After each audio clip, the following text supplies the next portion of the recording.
What is up, everybody? With the new season of Lava Arena, definitely going to be spending some gems to get more tokens. The upgrades in it go all the way down to some mythical this time if you hit the 8th milestone. So hopefully we can hit it. As long as we can win more than we lose, like 60-40 minimum, then we can at least hit it at some point. Which you've got 3 weeks to do it, so not that big of a rush. But the mythical relics just seem to be on a whole other level than even the legendary ones. Also, this Monday there's a new Forge Pass coming, and they're actually doing relics this season on the Forge Pass, so it's kind of a pay-to-win edition. Hopefully, if it's like $20 for the original ones, hopefully this one will only be $20 more to upgrade it, because they are going to make it as an upgrade. The $20 upgrade only gets you like the normal rewards, and then the relic rewards are going to be another amount that they haven't disclosed yet. As long as it's not over 40 or 50 in total, it's probably going to be worth it. But we'll just have to wait and see. They haven't really announced what the total's going to be on it. I know I'm excited for it. Some of the new relics, especially the mythicals and one of the new legendaries, seem really useful.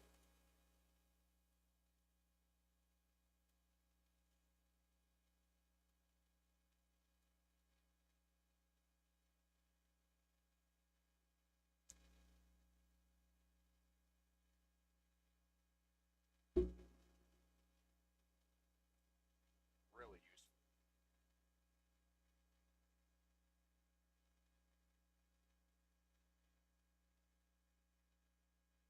We got Marius, Emberus, Arbias. We have to ban the Marius. I still haven't figured out a way to counter the Horseman. And Emberus is pretty scary, but normally we can take him.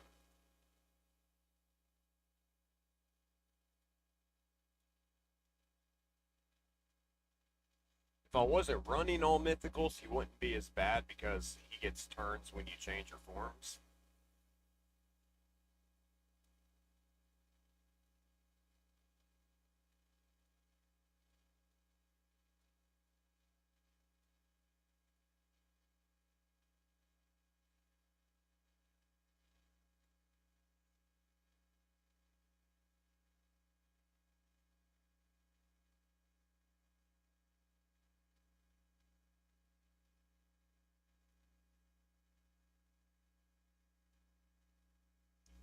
The +1 6-star Nell Blackteeth, that could be an issue too.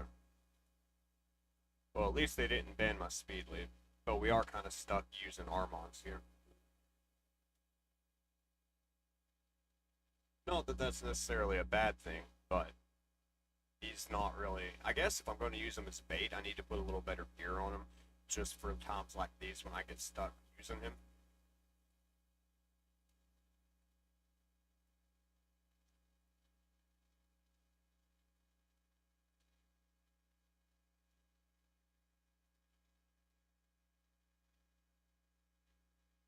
He still got the first turn. I got almost 400 speed on her. One was serious.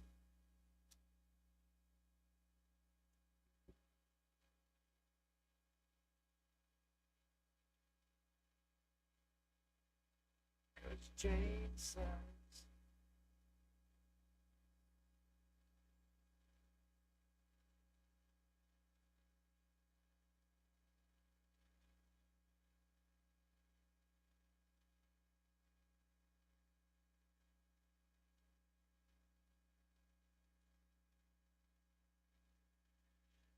Of course they'd kill the Zarius.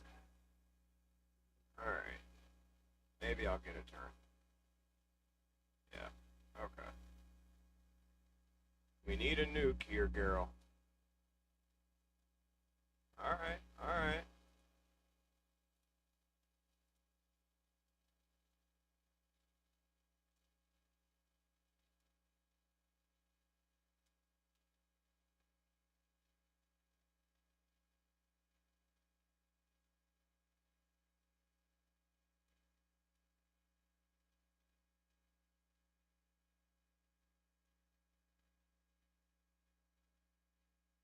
I was a little concerned at the start of the fight if I'd be able to take him or not, but looks like we're going to do okay. So, good first match. Considering they got the first turn and killed my lead off right out the gate. Kind of shocked that we came back from that. And on the free to play, we're pulling a shit ton of regular shards to try to get some champion training and summon rush pools. We are going to have to do something to get some silver, though.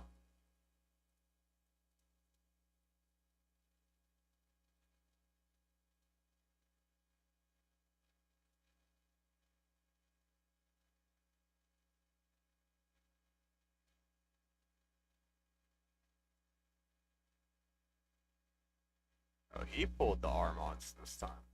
Guess we gotta throw in Fabian. We can't let him get Fabian and Armanze both. That's a fucking death trap. Although I do think with the new Chronophage armor update, it's gonna definitely reduce the amount of Fabians you see in LA now. For those of y'all who don't know, the stacks of it's called immunity or what it's called, but the stacks that the Chronophage gives you, instead of just delaying one turn of it, it's going to delay the whole move itself. Or not delay it, but remove it. Or keep it from happening. And yeah, that's definitely going to hurt Fabian, Yumeko, people like those use cases. Alice, it probably won't hurt too bad because she still puts out a lot of damage.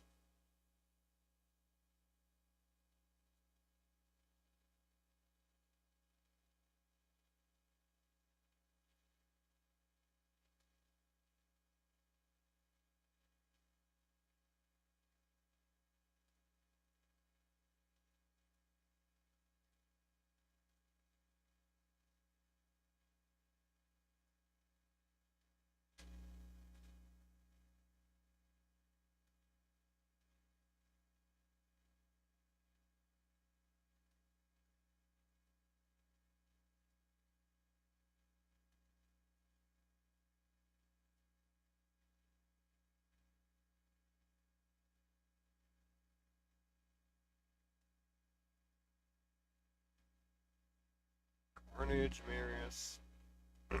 Yeah, I think we'll keep Sigrun in this time. So we're going to do Armanze, Carnage, Empress, and Arbias. Carnage, I ain't really got to worry about him killing you, but you do got to worry about his like lock active and lock passives.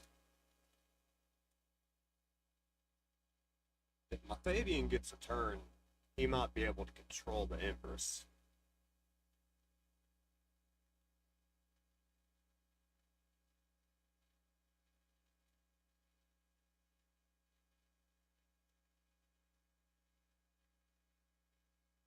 Okay, cool.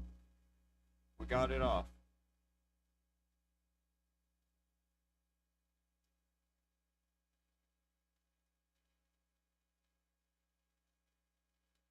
Come on, Gizmo, give him a smack.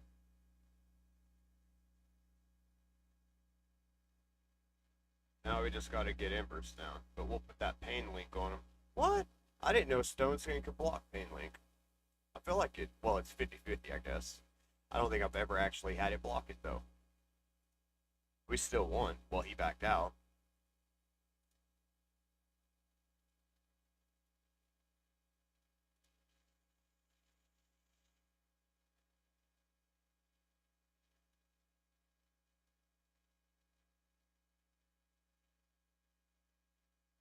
Let's see.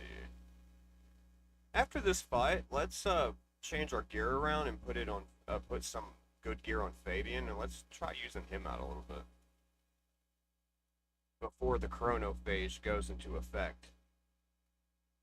Because once that goes in, like, seriously, you're not going to be seeing him near as much. Maybe for the first day or two until people catch on to how it actually works. But, yeah. That new update to the Chronophage, actually, I don't know if it's going to be worth me getting, but it is going to make people kind of afraid if even one person has that armor on the team. It's going to pretty much stop, like, if it hits the rest of your team, if Fabian does, and it resets their skills or decreases their cooldowns, then the person who's wearing the armor, as long as they're a skill reset champion, they can just reset the whole team, and it just basically nullifies Fabian. Hope they don't throw down the Horseman. If they do, we gotta ban him, but yeah, we can ban Marishka. I didn't want to have to deal with all those rebobs over and over again.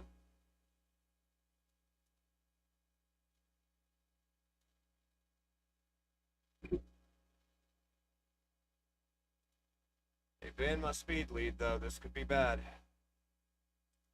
I don't really have any means of, like, my speed lead has my strength in too. I don't really have any means of tanking my team up. And they're not particularly fast. They're all like around 300-ish. You really need to be pushing late 300s or 400 at this meta now. Let's see, do we need to do campaign boss or levels? We need to get a little silver.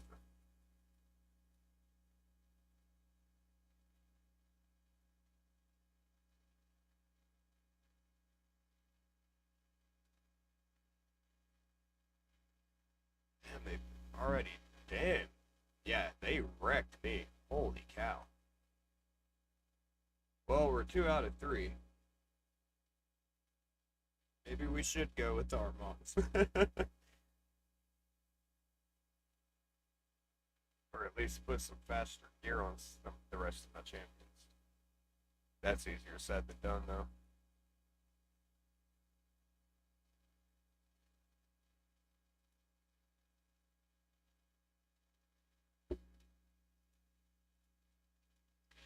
I don't know, I think Armanze is still better because, yeah, Fabian's decreasing all the cooldowns and he can petrify one person and fear everybody. But True Fear is still only a 50-50 chance, and Armanze is taking their turn plus stunning them.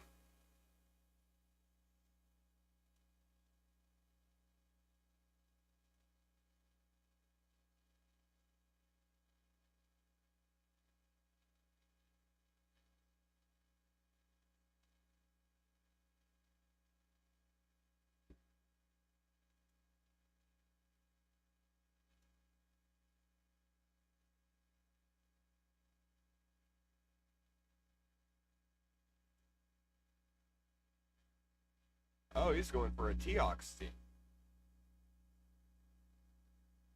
I haven't seen one of those in a while.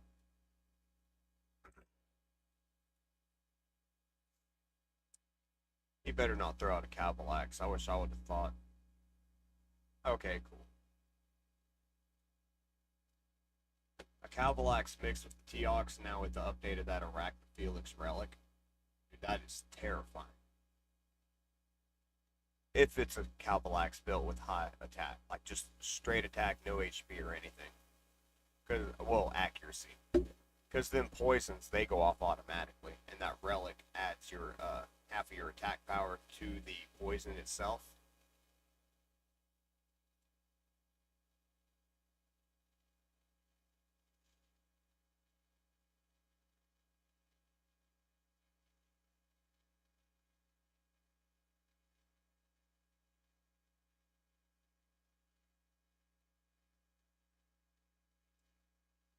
Good hit. Good hit, Sigrid.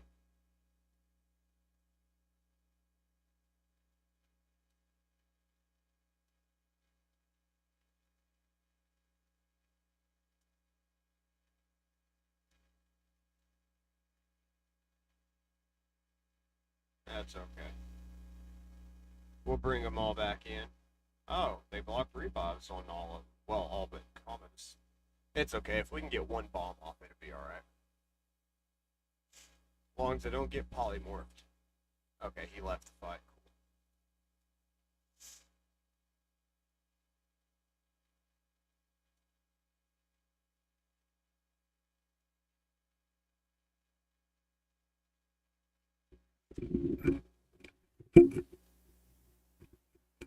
Give him some credit on the matchmaking tonight. Everyone's been a level 100.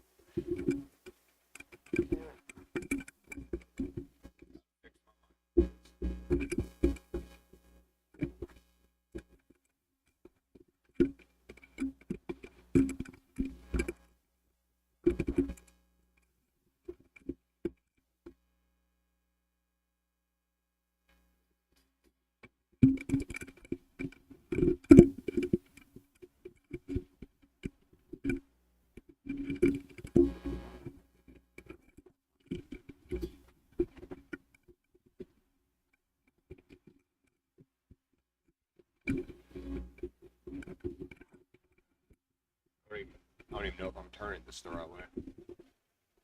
I don't know what kind of sound this is making either. I'm sorry if it's loud.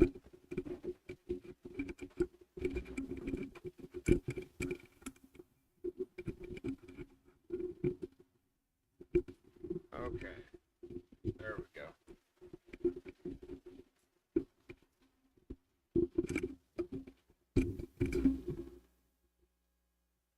Another Keox team.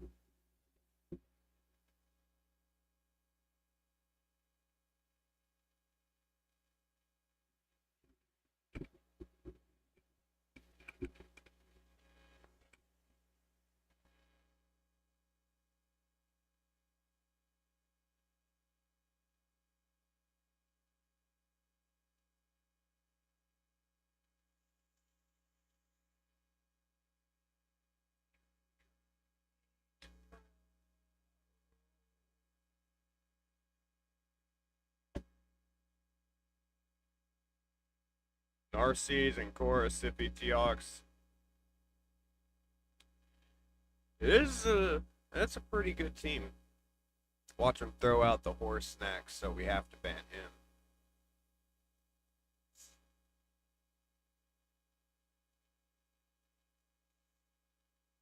I mean, Armanze with the stuns. Well, no, because he can't be stunned. Or, well, yeah, he can be stunned, but his turn meter can't go off. Oh, cool, it's just Harima.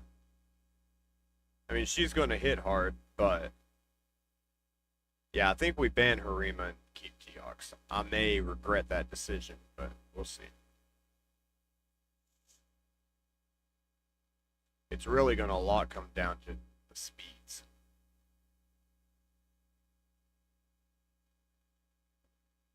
And he is quicker. Not by much, though.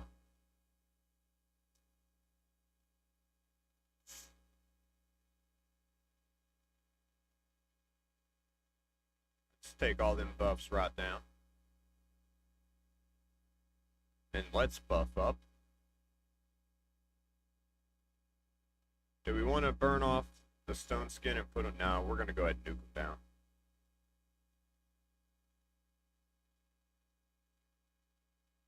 Pretty tanky Narcisse.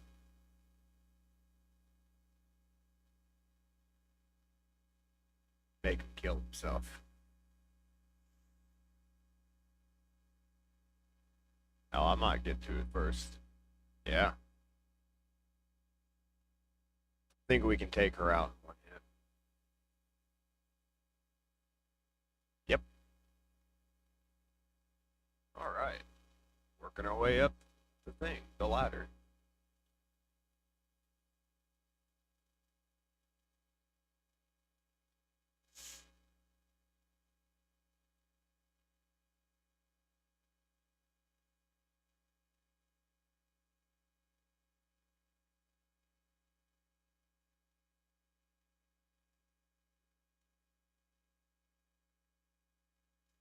Don't know why I'm wasting time doing, damn, a +2 Armanze. That's gonna be tough.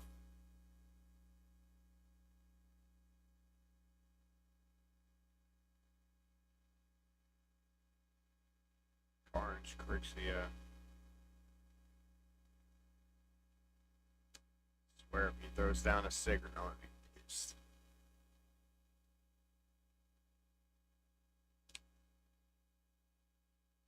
No, but he did throw down the horseman.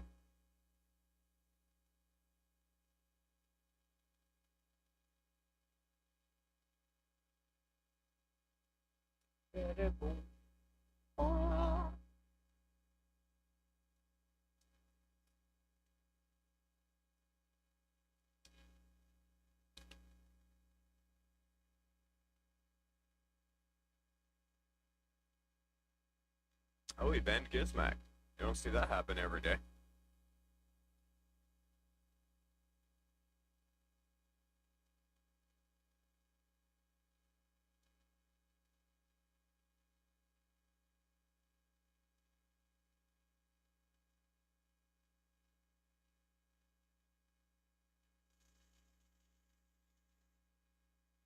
I gotta get a faster lead on Serious. I don't really know how though. All of her gears triple rolls into speed. Speed boots, even speed on the amulet or banner. I get it mixed up which does what. Yeah.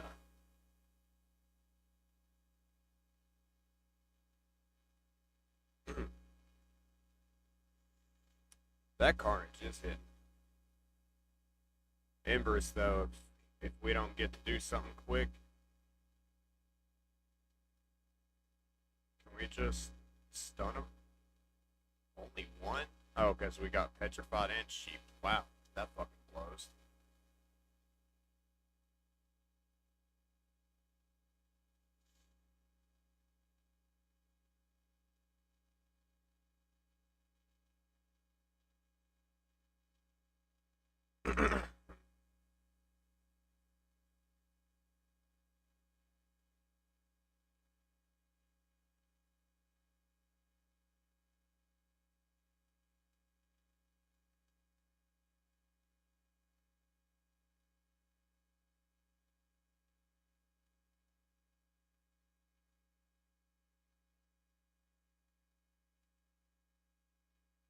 Come on, Lazarius, give us a hit here. We need it. Okay. And that should have decreased the cooldowns on the other team. Just gotta wait on that debuff to wear off.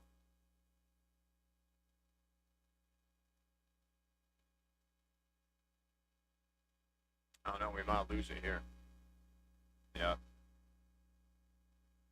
How did... Oh, because he was sheep. I was gonna say, how did he not die there? CLS, we could not beat you.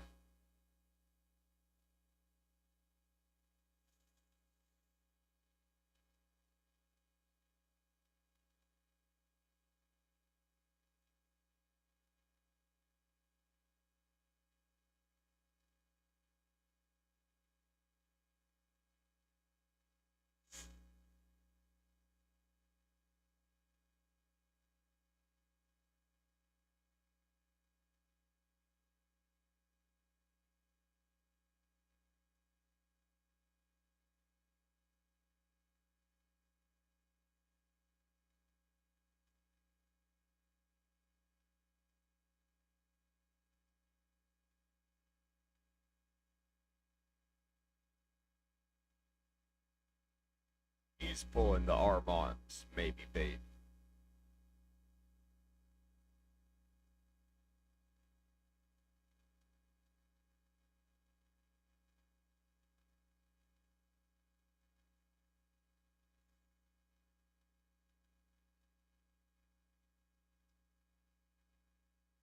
Odin with the Armanze, that's scary.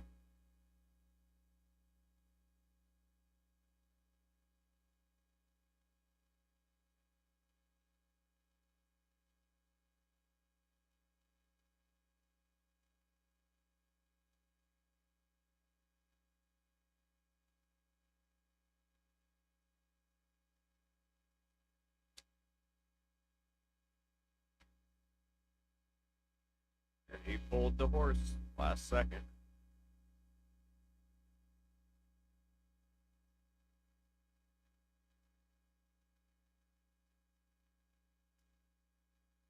Yeah, they're going to be quicker than me, and they have two different AoE stuns. I don't know if I'm going to be able to do anything about this.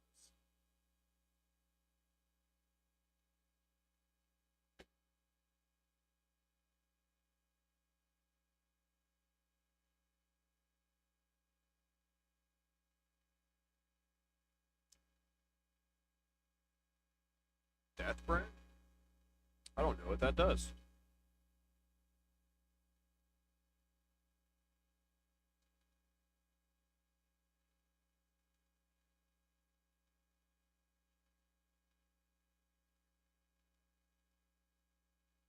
Yeah, take some damage. He's probably thinking, what just happened? Why did I lose all my health?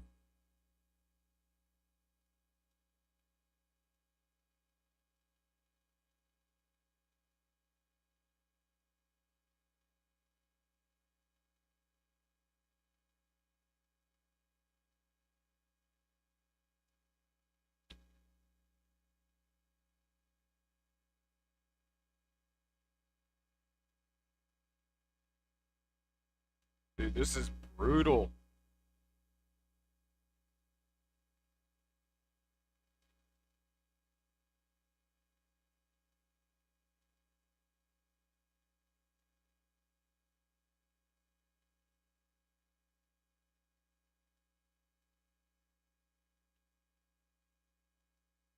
And he blocked Reebok.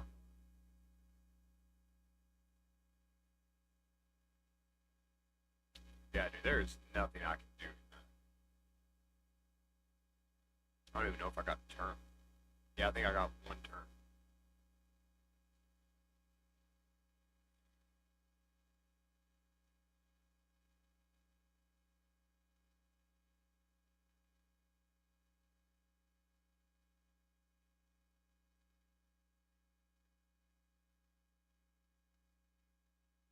Baby, Armanze, I choose you.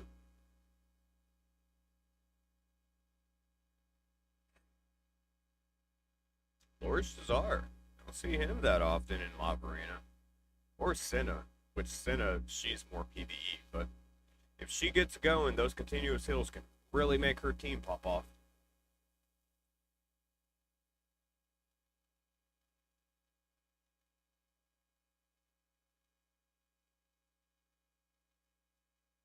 Theodosia. Probably gonna ban her.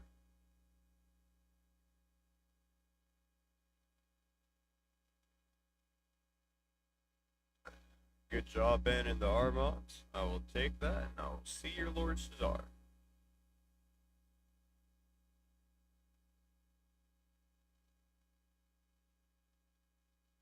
We get first go. Alright.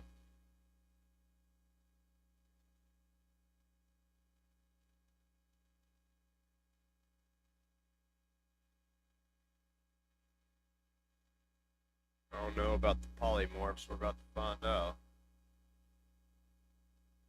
Doesn't appear so. Yep, he left. Okay. He tucked his tail and ran.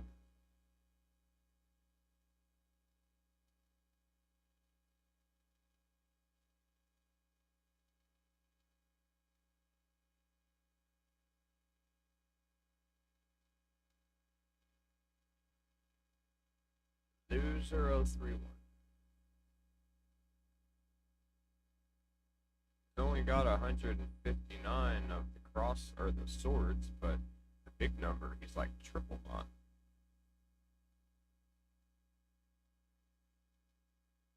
Oh, that's scary. That's a scary rod out the start.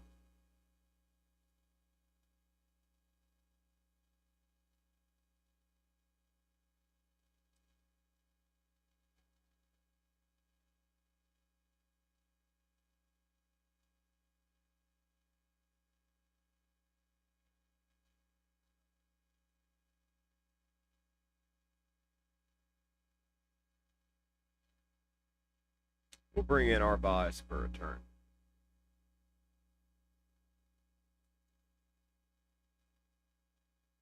We're not. Let her get banned. Okay.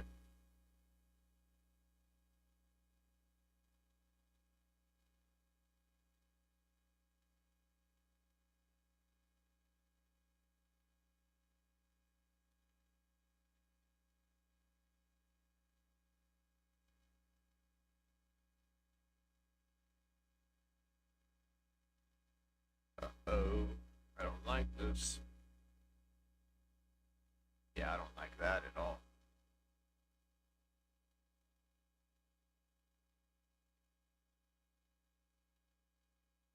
Ah, that was brutal.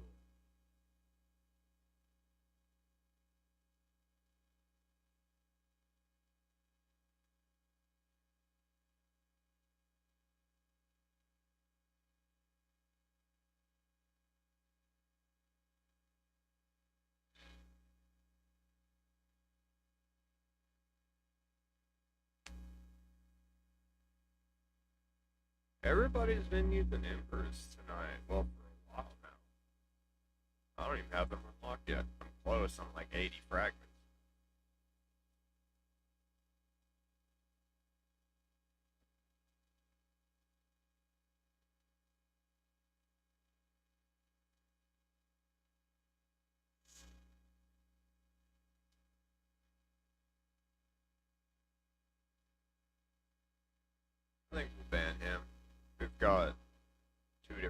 strip and technically 3 with armor.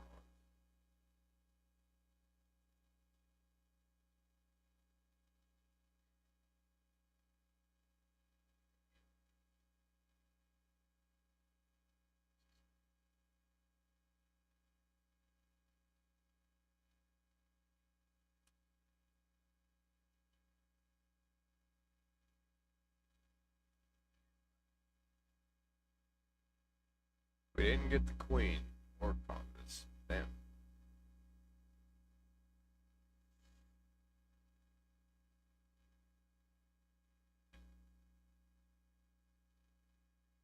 Okay.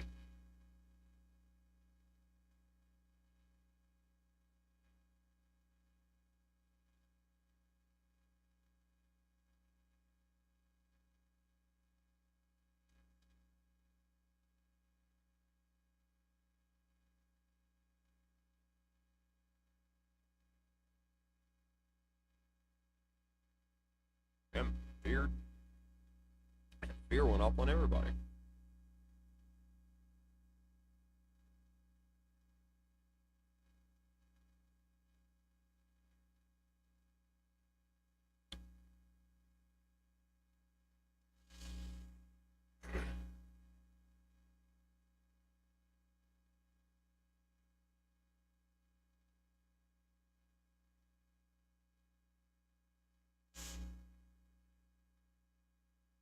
Oh no.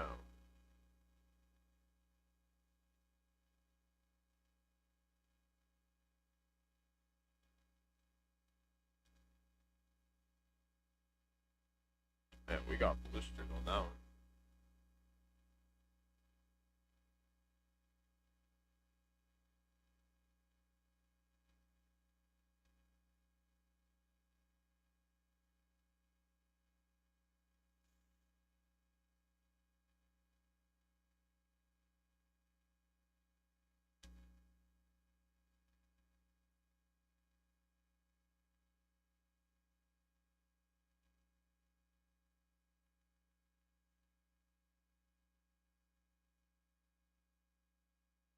Morning and find that. Have y'all seen the new movie Weapons?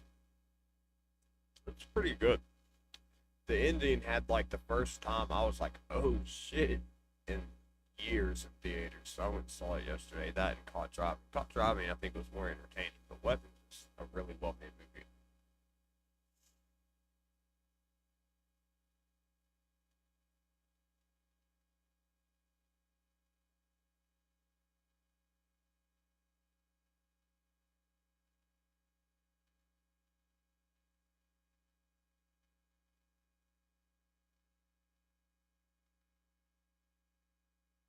That every single one of your students has gone missing except for one. 17 children got up at 2:17 in the morning and walked out the front door of their homes and vanished into the night. But what caused this? What really happened to them? And where did they go? Weapons is being called one of the scariest movies of the last 10 years, and it's the latest film from Zach Cregger, the writer and director behind Barbarian. And in this video, I'm I explaining... don't think it's one of the scariest. I don't really think it was scary at all, but it was kind of tense. And it was like part mystery, part comedy, part horror.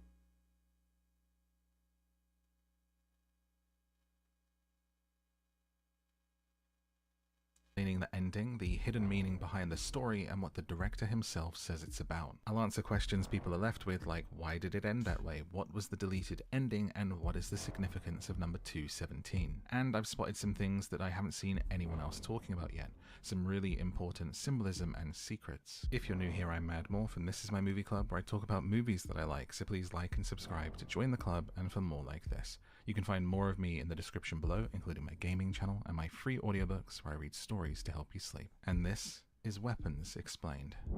To understand this movie, we need to start at the beginning, because this movie is told in chapters, with each chapter following a different character.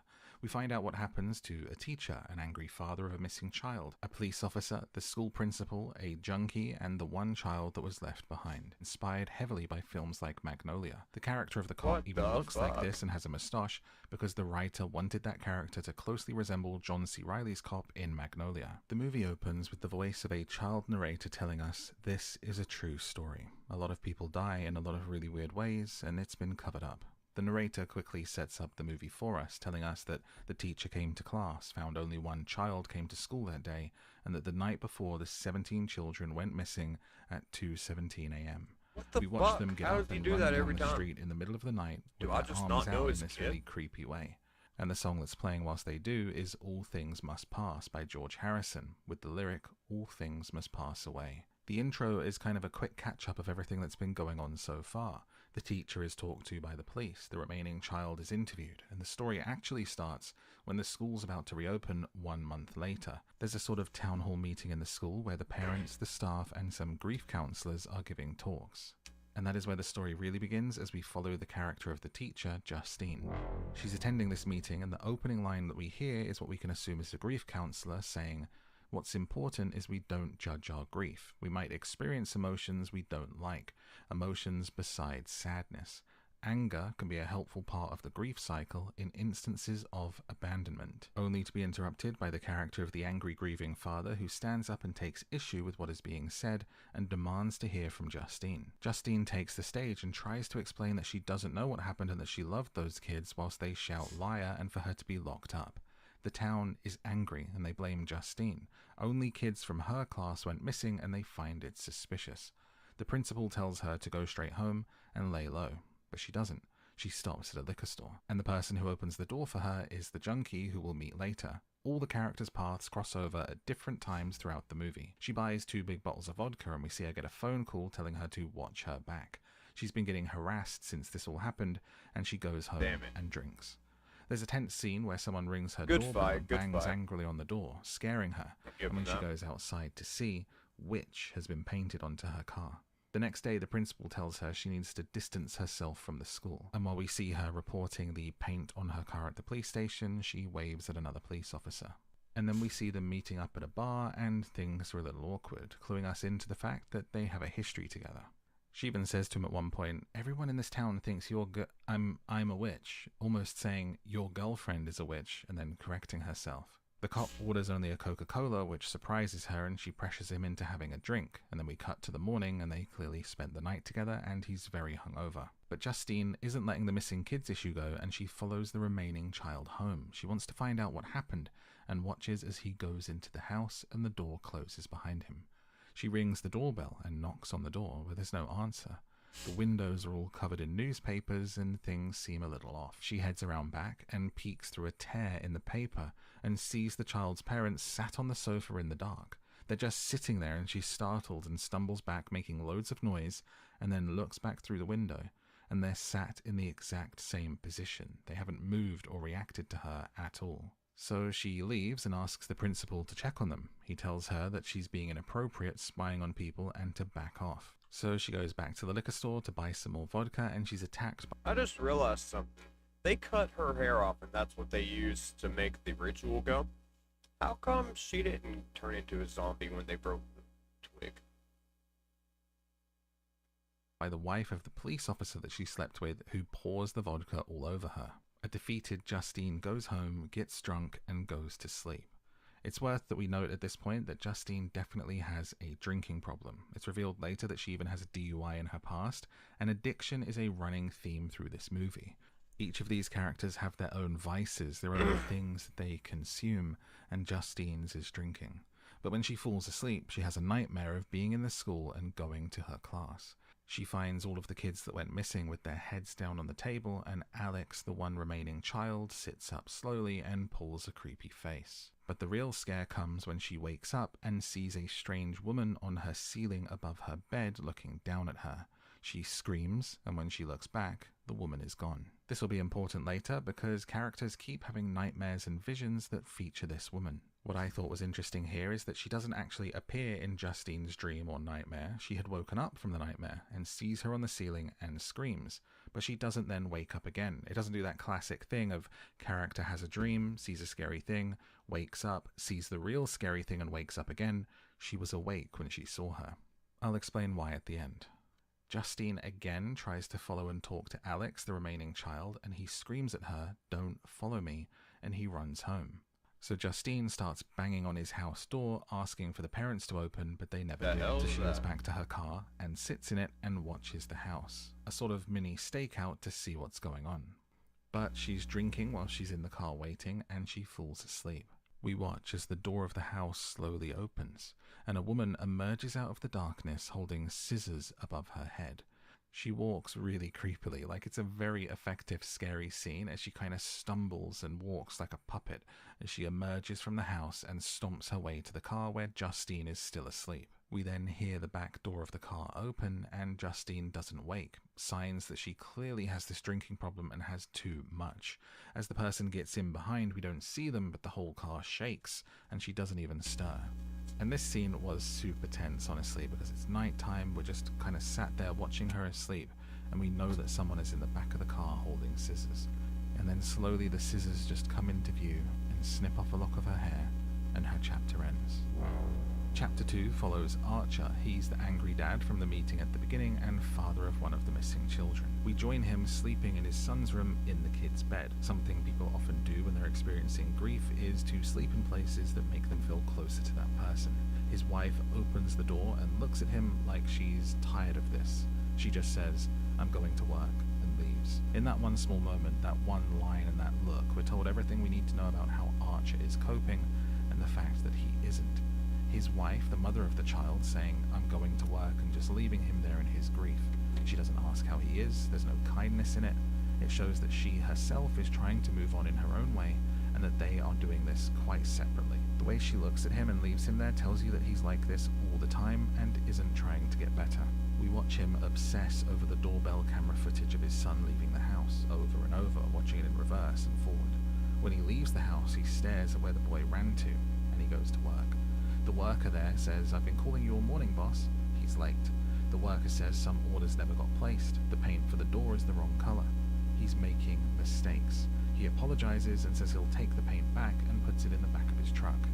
More signs that he's not doing well. He's not coping with his grief. The world is moving on and he can't keep up.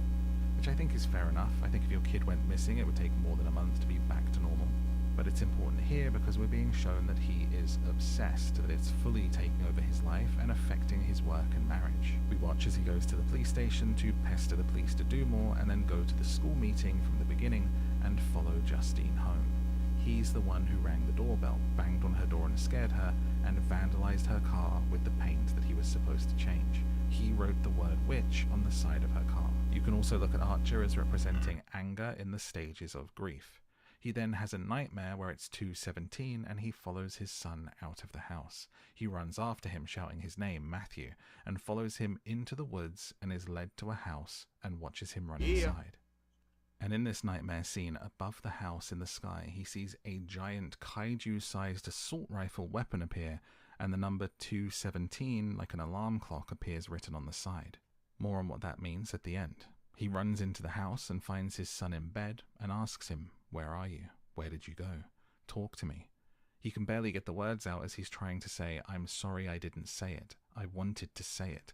I feel it all the time. I love you so much." And when he says that, Matthew turns into the old woman from people's dreams and smiles back at him scarily, and he wakes up.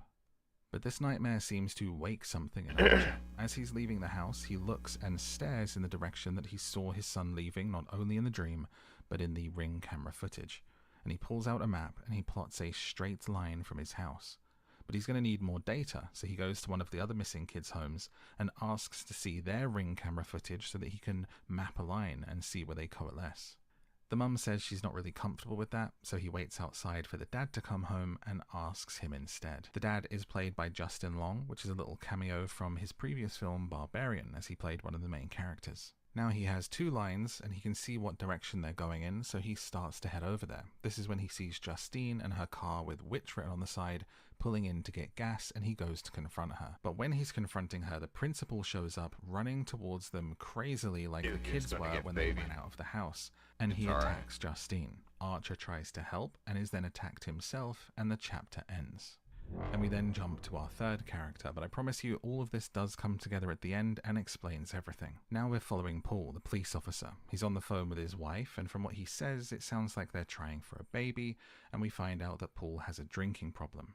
She says, "Are you going to a meeting after?" And he says, "I'm not going to drink, I feel fine." This circles us back to him ordering a Coca-Cola in the bar with Justine, and then being coaxed into having one and getting seemingly blackout drunk. We watch as he starts his shift and goes out on patrol and chases a junkie character whose name is James for trying to break into somewhere. He catches him, but when he's searching his pockets, he pricks himself on one of his needles, which both scares and angers him, so he punches James in the side of the head.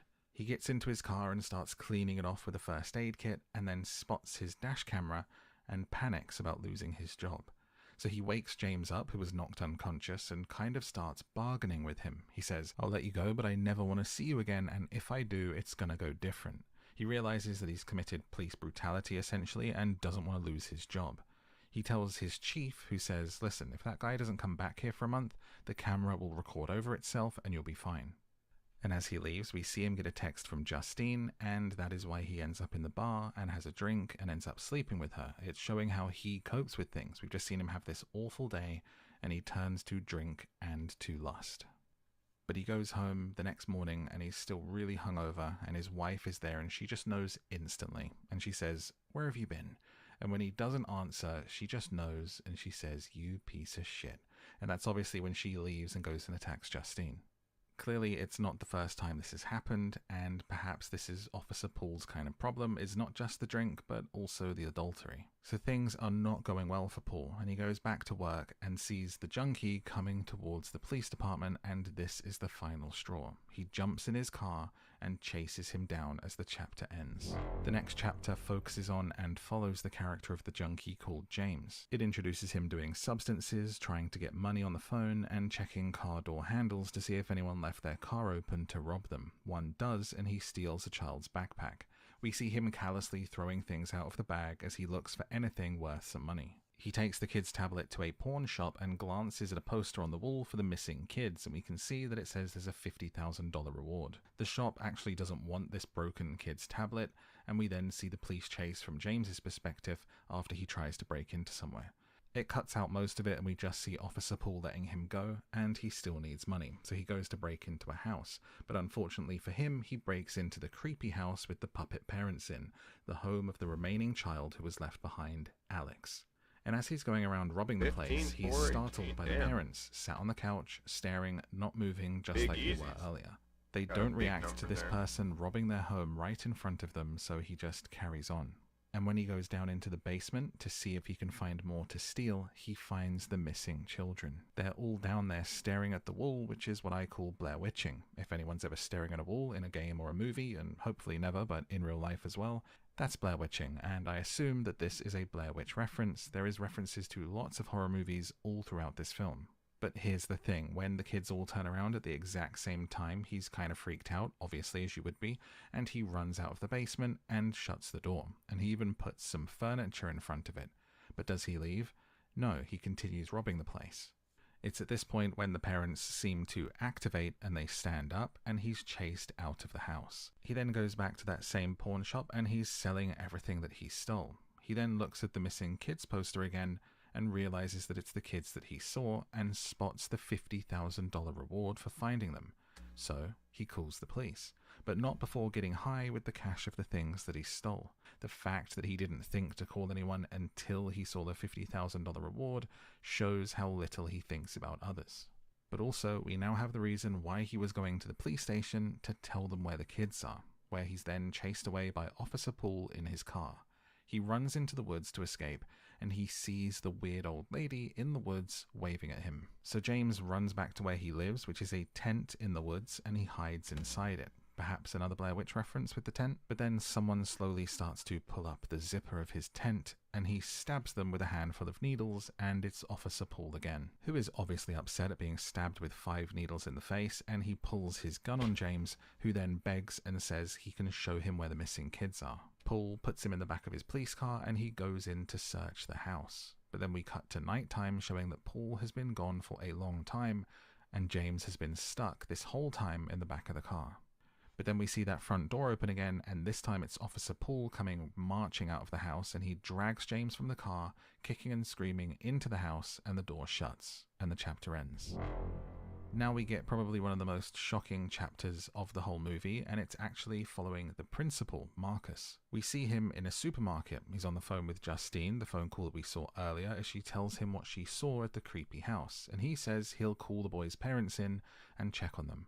But when the time for the meeting comes, it is not the boys' parents that show up, but the ginger-haired, scary-looking old lady that has been appearing in people's nightmares and visions. And both the receptionist and Marcus look at her like, this is like a little weird. They're weirded out by her and they're kind of surprised. They act almost starstruck. Marcus even questions her and says, "Have we met before?" And she says no. She says her name is Gladys and that she is Alex's aunt, that Alex's mum is her baby sister. But Marcus insists he needs to see and speak to the parents, otherwise he has to get child services involved, and Gladys says they're just really unwell, a touch of consumption.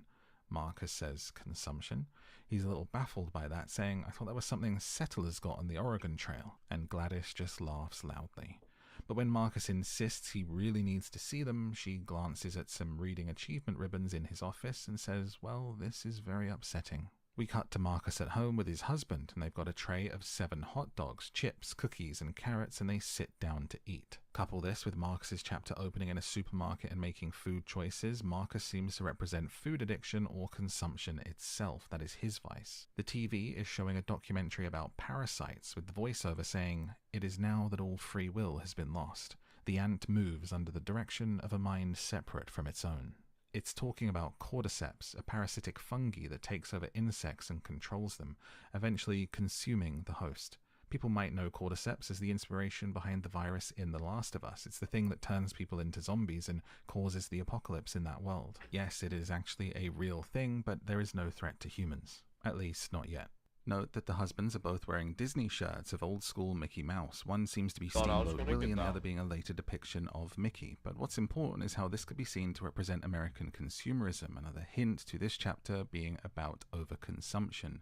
What better to represent that than the global behemoth that is Disney?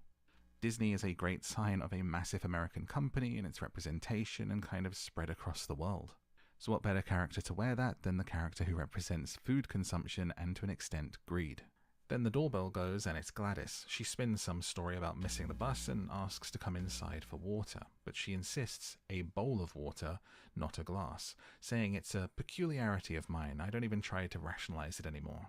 She gets a bowl of water, she takes a stick out of her bag that almost resembles like a wand, but it's like a twig from a plant, and she starts to wrap the ribbon from the principal's office around it. She scratches herself with the thorn on the stick, smearing it and sticking it to the ribbon. The husband offers help and a rag, and she cuts a lock of his hair and smears and wraps that up in there as well. So when Marcus goes to call the police, she then takes a bell from her bag with the number 6 on it, and she gives it a little ring.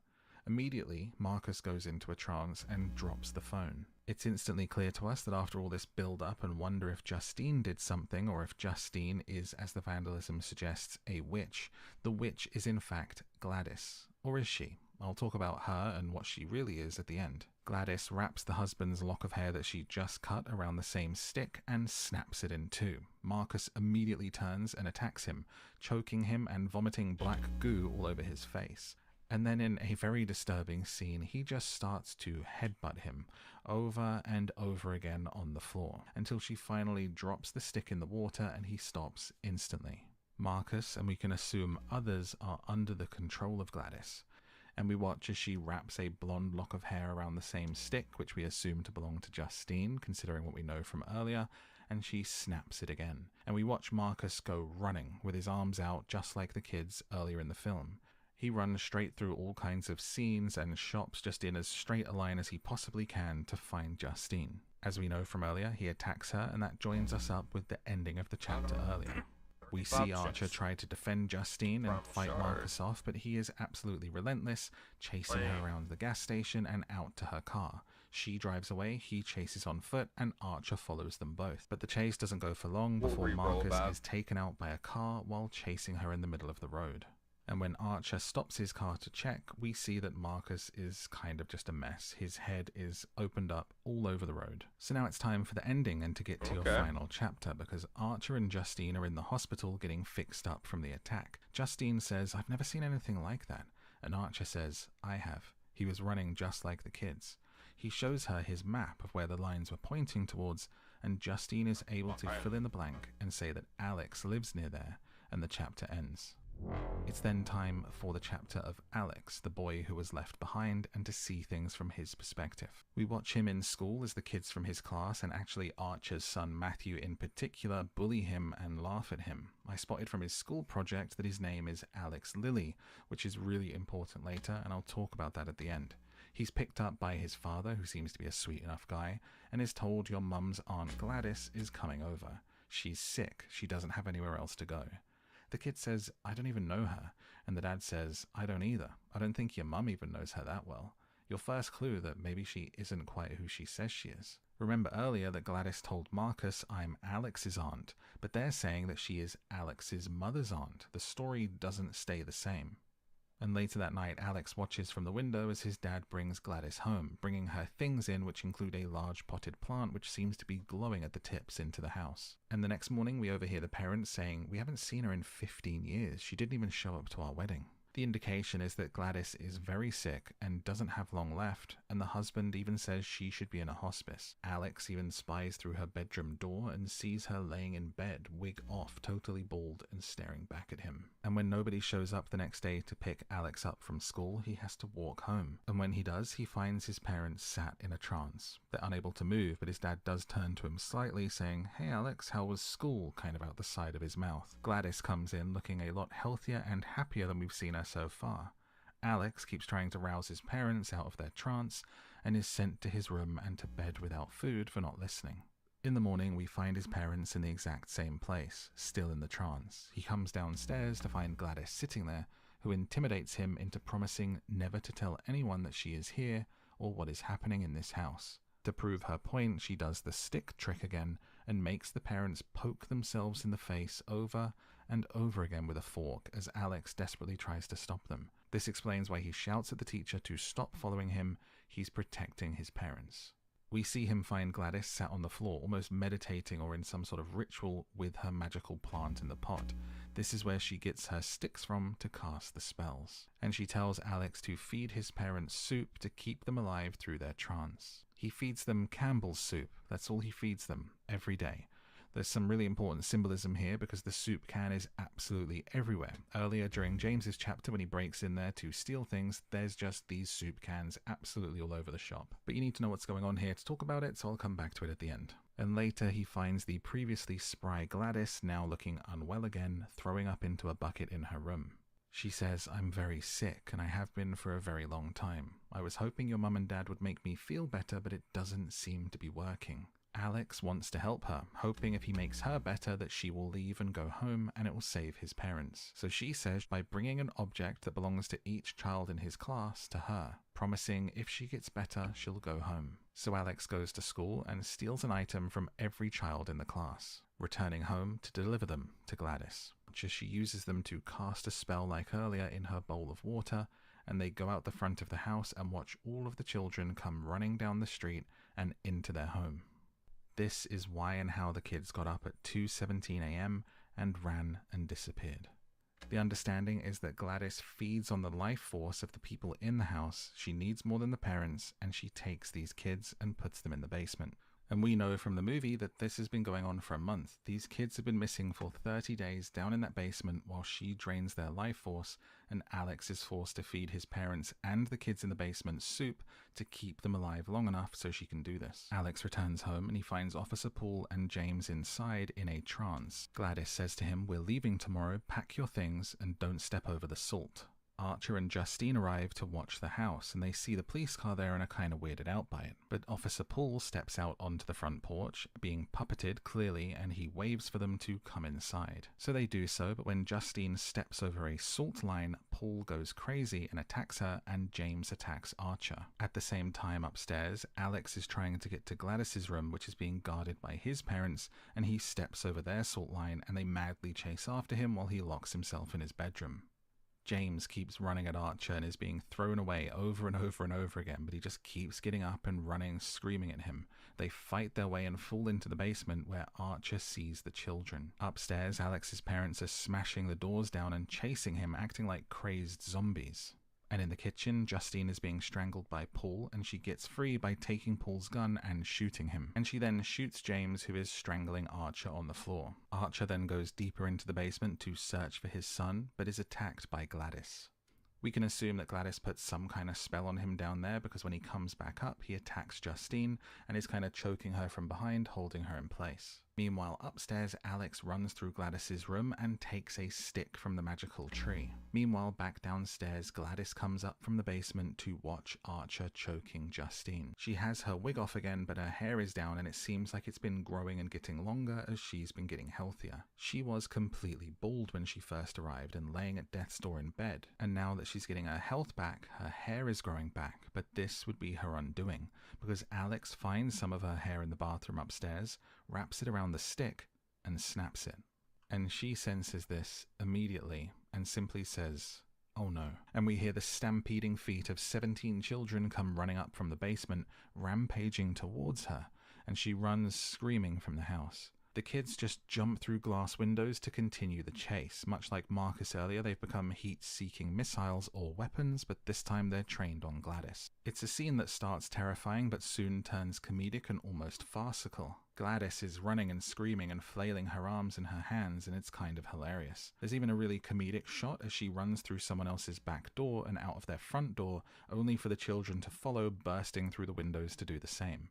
It feels like it's lifted directly from old comedy chases in old movies. We watch her as she runs through gardens with people watching on from their kitchen, people stopping as they mow the lawn just to watch an old lady get chased by a mob but not really do anything. Nobody particularly reacts, they just sort of go, "Huh, that's weird." And then Gladys is caught by one, and all of them set upon her, and they literally pull her apart with their bare hands. The way this happens simply has to be a reference to Day of the Dead, where Captain Rhodes is pulled apart in pretty much the same manner by a group of zombies. And as she's pulled apart, the trance seems to end. Archer stops attacking Justine and leaves the house. He follows the trail of destruction that the kids have left behind until he finds them standing over the mess that is left of Gladys. The kids are all just standing around, still looking a bit like they're in a trance. Justine finds Alex upstairs hugging his parents, who appear to be basically brain dead. And then we hear the child narrator from the beginning. Their voice returns as we watch Archer carry his son away over his shoulder. She says, "Alex's parents are still being fed soup somewhere, just not by him. He moved to another town and lives with a different aunt, one that's a nicer lady. All the kids got reunited with their parents, and some have even started talking again this year." And then the movie just ends, and the credits roll. But what does the ending mean? What's really going on in this movie? What's it really about? Who was Gladys? How did she do this? And what happens next? I'm going to answer all of your questions now, but now is a great time to like and subscribe if you enjoyed this breakdown, and also let me know in a comment what you thought of the film. This is a movie club after all, so comments are encouraged, and share your opinion on Weapons and anything that you picked up on, and talk about the movie. So what is Weapons about? It's like a modern day fairy tale. A good recap. By the Brothers Grimm, not your Disneyfied Snow White, but the weird and terrifying, disturbing tales of old, where even children aren't safe, where things are vague, unknown, and full of symbolism. On the surface, it's a story about a witch and the havoc that she wreaks on this small town, but actually there's a lot more going on, so let's get into it. First of all, what does that ending mean? Because before we get deeper into anything else, the movie's ending is very jarring. It feels like it ends suddenly. The kids do what they do, we get 2 lines of narration for what comes next, and boom, credits. No word on Justine, Archer, Matthew, or anyone. So what's it all about? To understand the lines at the end of the movie, you have to go back to the beginning, with a child voice telling you this is a true story that was covered up because the police were so embarrassed. And the final line, the child's voice saying, "Some have even started talking this year." The voice that you hear open and close the movie is probably one of the children who survived and has just started to talk again, so can tell the story. But the truth behind the scenes is that this was not how the film ended. It actually ended without any voiceover at all. We just zoomed into Matthew's eyes and that faraway look on his dad's shoulder, and the movie ended. Test audiences did not like it, with writer and director saying, people were saying, "What the F?" and "I absolutely cannot believe that's the ending. It can't end that way." So they went back and put the narration on top as a little bit more of an off-ramp from the movie. I can totally believe it, because I think this ending does leave you slightly cold, and if it had ended without the narration, I probably would have felt the same way. What we learn from the ending is that Alex's parents are essentially in a care home or an institution being fed soup, never recovering from being drained. They were in the house for longer with Gladys, they were drained for longer, and when there was only 2 of them, so they are absolutely done. Meanwhile, the children are recovering slowly, there was kind of more of them, the life drain was maybe less, and they're starting to talk again, but I'm not sure if we can say that they would ever truly recover because the narration at the beginning says the kids left and never came back. Which is weird, right? Because we see them rescued at the end and the narration even says all of the children were reunited with their parents. So is there something It's a metaphor for never came back to themselves. else going on here? To understand this more, we've got to look at who is Gladys, where is she from, and what is she doing, and how does she do it. On the surface, in fairy tale terms, Gladys is a witch who puts people under her spell to drain their life force to stay alive longer. We can assume that she's been around and doing this for a very long time. But on another level, I think Gladys is a parasite, and that she not only affects the people in her immediate vicinity, but has affected this entire town. People seem to recognize her when she's forced to leave the house, as seen in the principal's office. Marcus looks at her funny, so does his receptionist. They look at her in a way that implies that they have also been having these visions and nightmares. The fact that Marcus throws up that black goo onto his husband could be seen as signifying that he was already infected by this parasite as well. Clues that point you towards this being about parasites and not just about witches and magic are the board in the schoolroom behind Justine. She was teaching the children about parasites. And the TV documentary in Marcus and his husband's room when they're sitting down for food is talking about parasites taking over people's brains. There is a clue to how old she is and for how long she's been doing it by her saying that she thinks they're ill with consumption. Another question you have to ask yourself is if you think Gladys is a witch, if she is the parasite, or if she is herself being controlled by something else. Could her magical tree actually be controlling her? When Marcus is hit by the car, I don't think what you see of his brain looks entirely normal. It looks very cordyceps-y, like something out of The Last of Us, like he's infected. And when Gladys is pulled apart at the end, I think if you look closely in those split seconds, neither does she look like a normal human brain inside. We see 2 long cordyceps very briefly inside her head that look similar to what we see grow out of the head of the ant on the screen in the documentary. This is all unconfirmed and hard to say for sure because it happens in blink and you miss it quick scenes, but I think there are visual clues here showing the hidden meaning behind this movie and what's in Gladys herself. Alex and his family's surname is Lily, a type of plant, so if you believe that Gladys is really related to Alex and is his mum's aunt, there is another clue. The name Gladys means princess or ruler, so she would literally be Gladys Lily, a princess or ruler of Lily. A lily is a plant, of course, but the name itself signifies purity and innocence, something which you would strongly associate with children. And the name Gladys is also linked to gladiolus, a type of flowering plant which is known as the sword lily. So literally the character's surname is Lily and the name links to Sword Lily. I mean, call me crazy, but I think it's an amazing coincidence if that's not intentional. I got the kid's name from the school project when he's leaving class during a flashback. I don't know if the surname appears anywhere else. It's not on the IMDb cast list. I think this is a pretty great spot, but what do you think? Let me know in a comment. Flowers play a big part of this, including in Gladys's fashion. Did you notice the ways that Gladys blooms like a flower at different points of the movie? This gives extra evidence to my theory that it's not as simple as Gladys is a witch, but that she is an extension and perhaps has the parasite in her too, and that it is actually the plant life that is doing everything. When she first shows up, she is bent over, frail and old, and as she drains the life force out of people, she starts to bloom in more ways than one. The first day we see her up and out of bed, after putting Alex's parents into the trance and starting to drain them, she is active. She has her wig on, and her colours are muted, and note that she also doesn't have any makeup on. Her brooch is a flower which is not yet blooming. Later in the timeline, even though it happens earlier in the movie, we see her in more colourful outfits. Her brooch is a flower in full bloom at different times to represent her own health and vitality and how much life force she has drained. The better a state she is in, the more colourful she gets, and her brooch represents her status like a video game health bar. And of course, she has that creepy but colourful makeup on. People are saying, what's with the clown makeup? It's not clown makeup, it's like a flower in bloom becoming more colourful. So if she is a witch, then she is some kind of plant witch, but I think there are so many nods to parasites in this that either Gladys is this plant parasite herself and was taken over a long time ago, or she is also under the spell of the plant. When Alex finds Gladys in her room throwing up with her wig off, she has what appears to be hair braids hanging over her face and head. But what if they aren't actually braids or a representative of something else? Again, we throw back to the documentary that's playing in Marcus and his husband's house talking about cordyceps. It very intentionally lingers on a visual that shows the cordyceps growing out the top of the ant's head when taking it over. What if these are symbolic of the true parasite itself that lives within Gladys, where she gets her power from, and what actually drives her to do what she does? What if a very, very long time ago she got this parasite in her and this is her way of staying alive? She does what she has to do to feed it before it drains the life out of her. What do you think? Let me know in a comment. But what is the movie really about? It's been revealed in interviews with the actors and with the writer and director that it's about grief. Josh Brolin said when the movie was pitched to him, he said it was about the stages of grief, and the writer and the director said, "I had a tragedy in my life. Someone very, very, very close to me died suddenly, and I was so grief-stricken I just started writing weapons. It was a way to reckon with my own emotions." He says it's actually a really personal story, that some of the chapters are almost autobiographical, and that he lived through it himself. The movie really isn't about the kids going missing because it drops us in when that's already happened. We're in the middle of the grief and watching how people react and cope and deal after a tragic event or loss.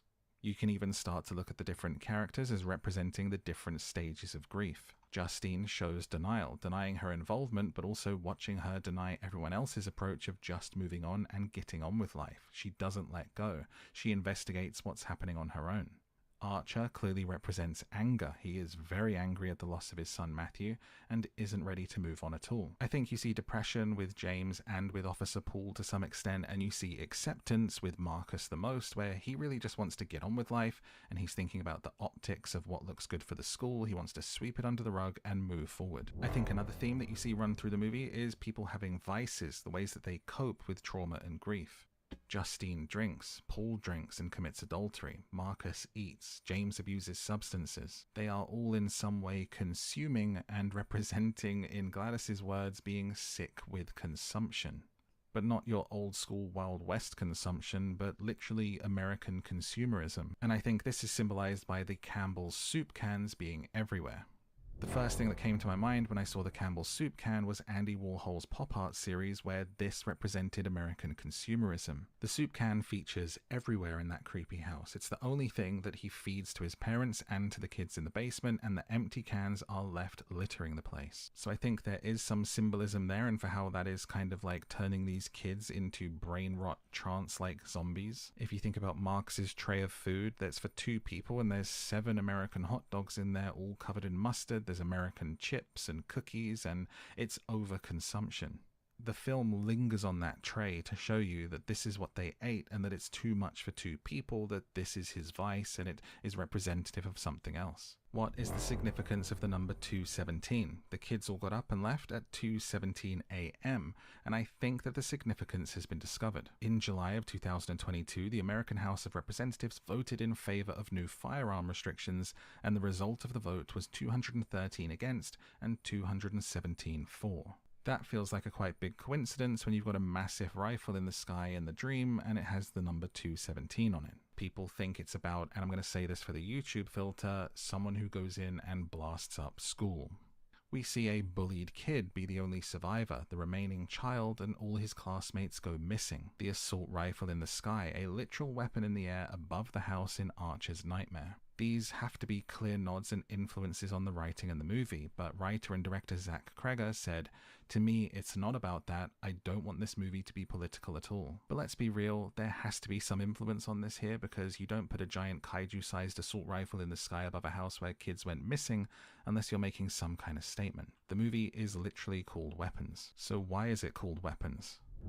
I think there are 3 potential reasons for why it's called Weapons. The first is because people are turned into literal weapons under Gladys's control. We see her do this all throughout the second half of the movie. The second is because this movie looks at a lot of themes of how we weaponize things against ourselves. Drink, lust, food, consuming. And thirdly, Zach Kreger himself has said that he just likes these kind of vague one-word titles because it forces you to look deeper and think about what it's really about. Long story short, he's not really going to tell us and we have to talk about it, so drop what you think in a comment below. You can also look at Justine's chapter as being a look at cancel culture and mob mentality. She's unfairly blamed for something that happened and hounded in a small town. There are elements to this movie that are different sideways looks at parts of American capitalism, consumerism, and culture.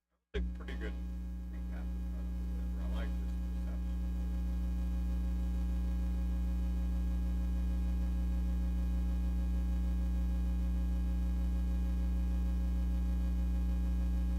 this TikTok psychic has spent the last couple of years completely destroying her life and humiliating herself in court for literally zero upside. What she did to begin with was low-life behavior, but her refusal to admit that she's wrong and just continue to double down over and over and over again online and in court to the point where things just got dragged out for years just solidifies her as an absolute scumbag. So today we're talking about the TikTok psychic who accused an innocent professor of ending the lives of the University of Idaho students even after the person who did it pleaded guilty.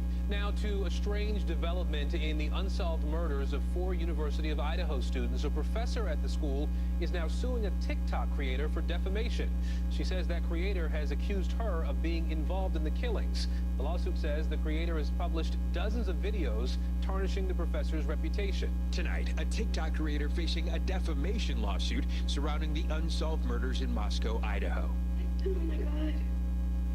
Killer Rebecca is suing me. Rebecca Schofield, a University of Idaho professor, is suing TikTok creator Ashley Gillard, I'm not stopping, so let's just start there. alleging Gillard has wrongfully accused her of ordering the killings of 4 University of Idaho students last month. So yeah, that is Ashley Gilliard, and a couple of years ago she swore that she solved the Idaho student tragedy with her spiritual intuition and visions. And the way she did that was essentially making up an entire fanfic about how a random university professor that she found on the website did all this. And she apparently got this information because she did a tarot card reading on the professor's picture on the university website. Then she doubled down even after the cops, the courts, and common sense told her that she was extremely wrong. But now, with Brian Koberger officially pleading guilty to the crime and being sentenced to life in prison, her whole psychic empire has now collapsed. There's no maybe, there's no but, what if? No, she is completely wrong. She was completely wrong. She's been wrong the whole time. And she's now turned an innocent professor's life upside down for nothing but a bit of TikTok clout. This whole saga obviously revolves around the tragedy that happened in November of 2022. This small college town of Moscow, Idaho was shaken up by a horrendous crime. And that's putting it lightly, because 4 University of Idaho students had their lives taken away from them in their own home. And with any crime of that magnitude, the headlines went crazy. And with that, so did the true crime theorists. But this case had everything that social media loves to sink their teeth into. Unanswered questions, a mysterious crime scene, and a community desperate for answers. So of course, an army of TikTok detectives, self-proclaimed investigators, and a bunch of wannabe psychics started churning out theories. And I don't know why this is a sudden thing, but as soon as a big criminal case goes viral, suddenly all these TikTok psychics come out of the woodwork claiming that they know exactly what happened. I mean, we saw the exact same thing happen with the Gabby Petito stuff. But right in the middle of this Idaho chaos, you have Ashley Gillard, a self-described TikTok psychic who essentially insisted that her tarot cards had revealed the truth about what was all behind this. And honestly, I've covered a lot of extremely stupid actions here on this channel, but her decision-making might be some of the worst I've ever seen in my life, because there is zero upside to what she did other than a little bit of attention on TikTok. I honestly still do not understand her, nor why she decided to do this for years. Because according to her, the culprit wasn't some unknown figure hiding in the shadows, it was someone who these students may have actually known. She pointed the finger at Professor Rebecca Schofield, a respected faculty member at the University of Idaho. In fact, she still has a full breakdown video accusing the professor pinned on her YouTube homepage. Everything that I'm saying and most of everything that happened to the students that night and before is evidenced in the app that Rebecca Schofield used to communicate with all of her collaborators. So if there is anybody who doesn't care about spiritual wisdom or does not understand spiritual wisdom, and you have the authority to do more, to get evidence, you can, if you have the legal authority to, subpoena Rebecca Schofield's electronics, or subpoena these collaborative book apps, whatever you need to do to discover everything you need to know. And who knows why this video is still up. But obviously, Ashley, this self-proclaimed TikTok psychic, used her platform to call for people to fully investigate the professor. And after all of this, it's still up and online. And these claims were just so laughably stupid, it's painful. So Ashley claimed that Schofield had been having a secret romantic affair with one of the victims. And in a wild leap of logic that only a TikTok psychic could ever make, supposedly, she did it to keep that affair hidden. I mean, just taking a second to realize how insane that actually is. We're talking about a grieving campus, terrified students, families demanding justice, and there's just some TikToker deciding to write her own personal fan fiction about this tragedy. Like, this is not a person who's offering any comfort or clarity. She was just making up her own fictional stories, publicly accusing a professor of ending someone's life based on nothing but spiritual intuition. Hello? It's a shame that her spiritual intuition didn't tell her how terrible this would make her look. This was not an investigation. This was just pure clout chasing while LARPing as an investigator. Also, this incredibly stupid storyline of hers is literally the plot of the first season of How to Get Away with Murder. So, spoilers if you haven't seen it, but it did come out in 2014, so I don't feel too bad for spoiling it. But in the show, the perp is essentially the professor trying to cover up an affair. The professor pays someone to then go do the murders for them. So I'm not saying that Ashley watched that season and made a few TikToks, but I also wouldn't be surprised if she did. She also seems wild enough to watch a show and go, wait a minute, I'm getting a spiritual intuition here. Let me open TikTok. Honestly, how else would all of this go down? And this story just gets so much worse. But first, I want to talk about today's sponsor, Incogni, because at this point, it's almost like there's a new massive data leak every single month, with even Coinbase recently being hacked earlier this year. When that happens, your personal information ends up on the market for scammers to purchase, and once that happens, they can use it for all kinds of damage, from crafting convincing phishing emails and texts to opening credit card accounts and even filing fake tax returns in your name. Unfortunately, data brokers are the problem here. They scrape your info for everywhere, package it, and sell it to the highest bidder. That's unfortunately why you're being targeted by scammers and all sorts of telemarketers. It can also mean that your home address, relatives, and employment history are exposed to complete strangers. But that's where Incogni comes in, as Incogni scans the internet for your personal information and automatically sends takedown requests, and they will actually keep checking for you to make sure that you don't get put back into the system. I know I've been using Incogni for a little bit over a year and a half, and it's already had 770 data collectors take my information down, which has saved me roughly 577 hours of manual work if I had to call every single data broker myself and have them remove my information, or send emails. And even better, Incogni just introduced unlimited and family unlimited plans, which include their own custom removal features. So if you see your info sitting on a sketchy people's search website or database, you can actually just point it out, and Incogni's privacy agents will handle that takedown for you. The family plan lets you extend the goodness for up to 5 family members. So for me, one of the biggest wins has been the peace of mind. And as a bonus, those constant spam calls I used to get multiple times a day, they're now gone. And more importantly, I know my address, shopping habits, and even employment history aren't just floating around in the open for anyone to abuse. So if you want to start taking your privacy more seriously, you can go to incogni.com/Atozy and use code Atozy for 60% off. I've seen it firsthand. Data brokers don't give up easily, but Incogni does the annoying work for you, and honestly, it's been a massive win for me. So I'm grateful Incogni wanted to support the channel and allow me to promote a product that I personally use and enjoy. So again, if you think Incogni could help, you can go to incogni.com/Atozy or click the link right down below to start taking your personal data off the market. But without further ado, let's continue the video. So Ashley didn't just make one outrageous claim and move on. She flooded TikTok with video after video, each one digging her hole just a little bit deeper, and in these posts, she flat out declared that Rebecca Schofield, she ended the lives of Kaylee and all the other victims, as if repeating it enough times would just manifest this to be true. So she insisted that Schofield had access to a white Hyundai Elantra, but here's the catch. That claim only came after the police publicly announced that they were in fact looking for a white Hyundai Elantra connected to the crime. So, in other words, her so-called psychic visions and intuitions look more like scrolling through her news feed looking for details that she can then plug into her like fanfic here. She even went so far to actually invent an entire conspiracy claiming that Schofield had hired Jack, a friend of one of the victims, to act as a hitman. And I guess to make her fictitious story sound even more juicy, she also painted Schofield as a sugar mama, supposedly bankrolling travel expenses and throwing money around to just keep the affair alive. The only problem here is there was actually no evidence to back up any of this. Her only source were, in her own words, her tarot cards. Nice argument, Ashley. Why don't you back it up with a source? I got it all from my tarot cards, Jack. I am not joking.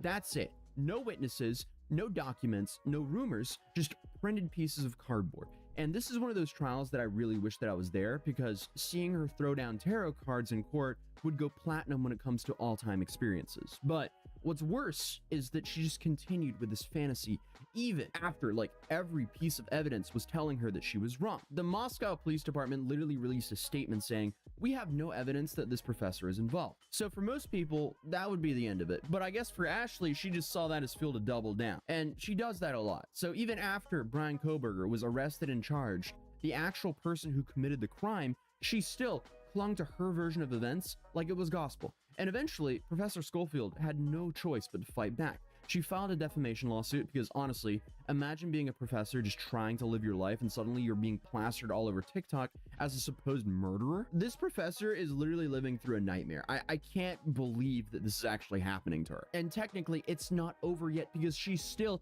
hasn't taken down these videos. I can't believe this. And this professor did not want to sue her.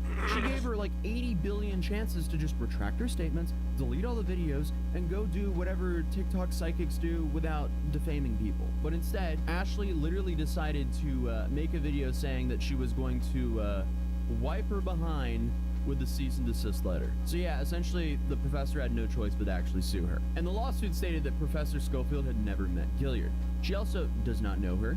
She does not know why Gilliard picked her and repeatedly falsely accused her of the crime and to be romantically involved with one of the victims. Professor Schofield also does know that she has been harmed by the false TikTok and false statements. And it also says the professor fears Gilliard's false statements may motivate someone to cause harm to her or her family members. And that is honestly a very valid fear considering how high profile this case is and how many lunatics there are online. So Gilliard's response, she decided to represent herself in court. She had no lawyer or legal training, just her and her psychic intuition back at it again because that hasn't gotten her in enough trouble yet. And obviously, that was a spectacularly bad idea because she missed deadlines, she ignored discovery requests, and when it came to the time to explain her claims, she admitted under oath that her only basis for all of her accusations were her so-called spiritual research, tarot cards, and intuition. I also wouldn't be surprised if she tried to throw down an Uno reverse card during the court proceedings as well. She brought her ideas to court, but they weren't legal arguments or even evidence, so they were just complete nonsense, and the court treated it as such. The judge was very blunt in their ruling. Defendant's psychic intuition, without more, cannot establish a genuine dispute of material facts. Translation: tarot cards don't count as evidence in federal court. Sorry, bud, now go pay her $80 billion because that's probably what you owe her at this point. Obviously, that last part was not the case, but I don't even know how Rebecca will even collect anything. Who knows, maybe her wages will get garnished so she can start paying back the professor, but unfortunately, she's unemployed. Shocker. Who would have thought? Because let's be real, if you spend years of your life slandering a random professor who did nothing wrong, clearly you're not employed. But as a result, the court ruled that Gilliard had indeed defamed Professor Schofield, and it didn't stop there. The professor was also granted the right to pursue punitive damages because the judge said Gilliard's conduct was not just careless but outright dangerous. So fast forward to July of 2025, and the case finally reached its conclusion. Brian Koberger, the man long suspected of the crimes, stood in court and pleaded guilty to all charges. His sentence was pretty much as severe as it gets, 4 consecutive life terms, plus an additional 10 years, making sure that he will never leave prison. So when asked directly by the judge, Koberger admitted, yes, I'm pleading guilty because I am guilty. That one line erased years of speculation. The prosecution then laid out the timeline of what actually happened. Koberger's car was seen parked near the house, his DNA was found on the knife, and his phone records placed him in the area at the night of the crime. And at that point, there was nothing left to argue. No mystery, no psychic loophole. The real person behind it all had actually confessed, and the evidence lined up with it. He will spend the rest of his life behind bars. And that means that Ashley Gilliard's so-called psychic investigation isn't just legally debunked or publicly debunked, it's been obliterated by reality itself. At this point, Professor Schofield's name is fully cleared. Not just in the courtroom, not just in the media, but now factually, with Koberger himself admitting guilt.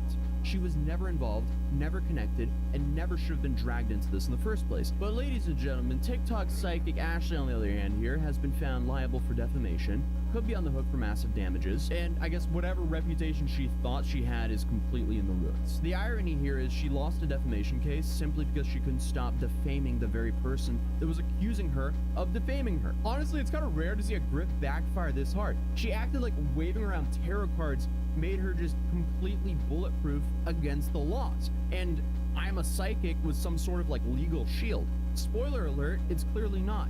The court didn't buy it, the jury won't buy it, and now the world knows that all this nonsense is clearly not true. I guess this is just another shining example of how TikTok clout chasing almost always ends in disaster. Honestly, at this point, I've lost times at how many times I've slapped TikTok into the title, but this one, once again, completely takes the cake. She exploited a real tragedy, dragged an innocent person through the mud, and then tried to pass off tarot cards as hard evidence. This isn't a one-off thing for Ashley, because Ashley isn't just using her abilities for this case. No, she's posted multiple videos online discussing other victims and other crimes. This reading is on Ms. Susana Morales, Chiquita Susana Morales. She was found February 2023, but she went missing July 26, 2022. She was 16 years old. They did find someone guilty of this crime. His name is Miles Bryant. I believe like 2 or 3 weeks ago he was found guilty.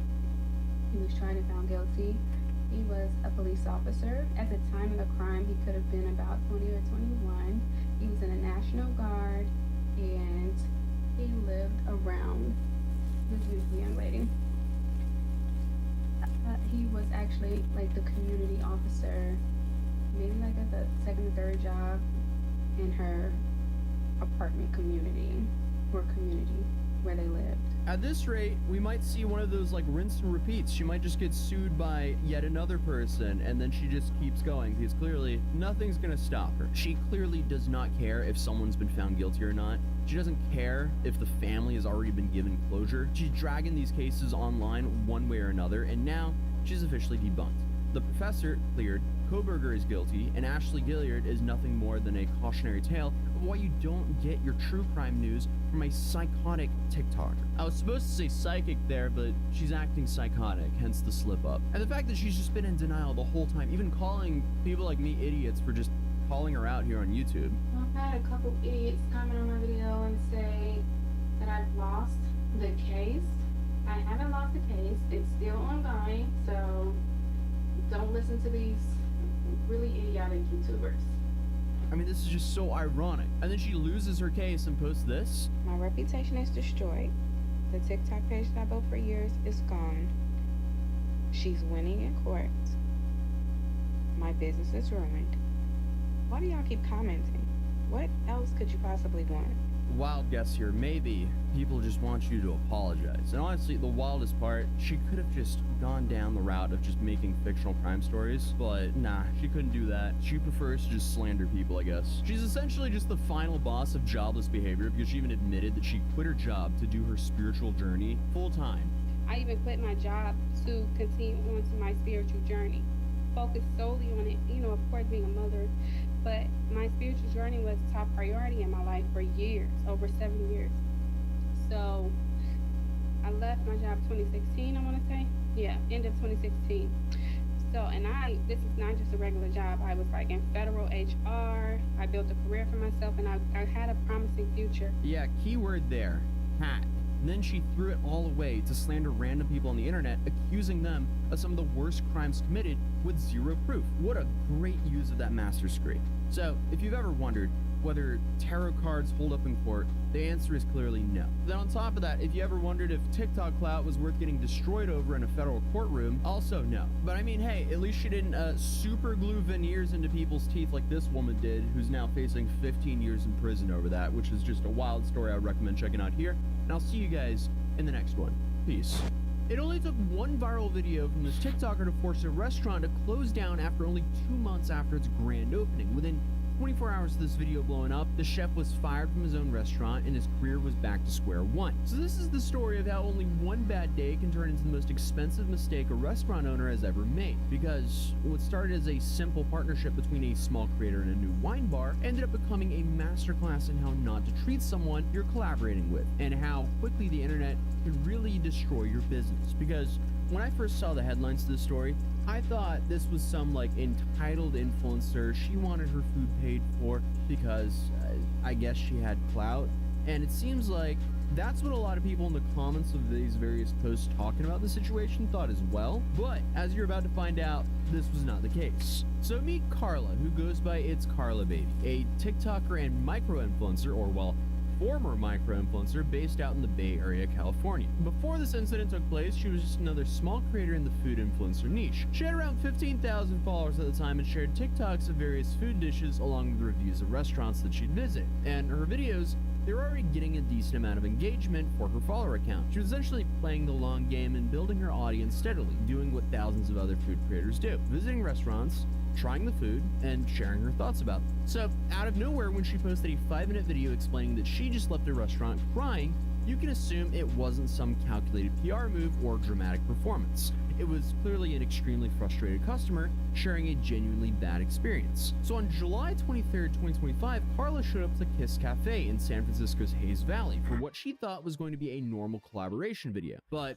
as we're about to find out, that couldn't be any further from the truth. Now this all stems from the chef and co-owner of the restaurant apparently had concerns about Carla's follower account. According to Carla, while she was getting ready to film, she overheard him ask a member of the staff how many followers she had. When they pulled up her profile and saw 15,000 followers, he started complaining that the collaboration was a mistake and that she didn't have enough followers to justify it. I started to film around the restaurant because I like to do that early on when there's less people, and continuing to film the setup in the kitchen and stuff because it's really cute. But I hear the host and this other guy talking, and this other guy is behind the counter, so it's a small restaurant. He's like 2 or 3 feet away from me, so I can hear everything they're saying. I know that they're talking about me because I can hear them saying TikTok, views, followers, so I start listening in.